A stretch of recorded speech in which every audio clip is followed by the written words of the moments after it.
Қызылжар ауданында мүгедек балалардың мүддесін қолдайтын Жарқын әлем қоры мен саясаткер әйелдер мектебі жұмыс істейтін болды. Олардың тұсаукесері бүгін Бескөл ауылында өткен отбасы демографиялық саясат пен әйелдер ісі жөніндегі комиссиясының 3-ші отырысында жасалды. Толығырақ келесі бейнематериалда. Жиын мектепке жол акциясымен басталды. Әлеуметтік топтағы отбасылардың балаларын қолдау мақсатында ұйымдастырылған шара аясында осы жолы Қызылжар ауданының 12 жеткіншегі сыйлыққа мектеп формасы мен кеңсе тауарларын алды. 12 балаға көмек көрсетілді, костюмдері бар ма, кітаптары бар ма, соның бәрімен біз әйел азаматтар өзі жиналып, балапандар мектепке барсын.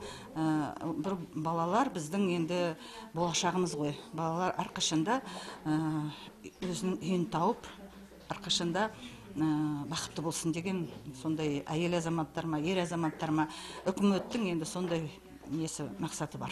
Отбасы демографиялық саясат пен әйелдер ісі жөніндегі комиссия өкілдерінің назарына бұл күні жаңа ашылғалы отырған Жарқын әлем қорының тұсаукесері ұсынылды. Әлеуметтік жоба мүгедек балаларды қолдауға негізделген. Қор енді ашылып жатса да қызылжарлықтар осы бағытта бұрыннан жұмыс істеп келеді. Проект будет осуществляться по 5 направлениям. Бақытты отбасы және бақытты балалық акциясы аясында бүгін 10 жеткіншекке мектеп формасы, кеңсе тауарлары мен саябақтағы аттракциондарға билеттер сыйлаймыз. Олардың барлығы көп балалы отбасылардан шыққан балалар. Үйде ана, қызметте маман, басшы болып отырған іскер әйелдер үшін мүгедек балалардың мәселесі ерекше жүрекке тиеді. Жиынға қатысқан қауымдастығы өкілдері Руслан Растеновтың осы бастамасына оң баға беріп, өз көмектерін аямайтындығын айтты. Сонымен қатар бұл күні саясаткер әйелдер мектебінің тұсаукесері өтті. Осы комиссияда өзінің жобасын ұсынған болатын.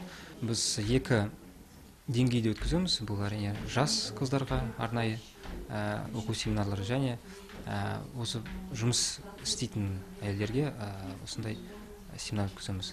Комиссия мүшелері аудандағы әлеуметтік жетімдік мәселесін шешу жолдарын да талқылады. Әсіл Оразбаева, Дулат Мусафиров, Ақпарат.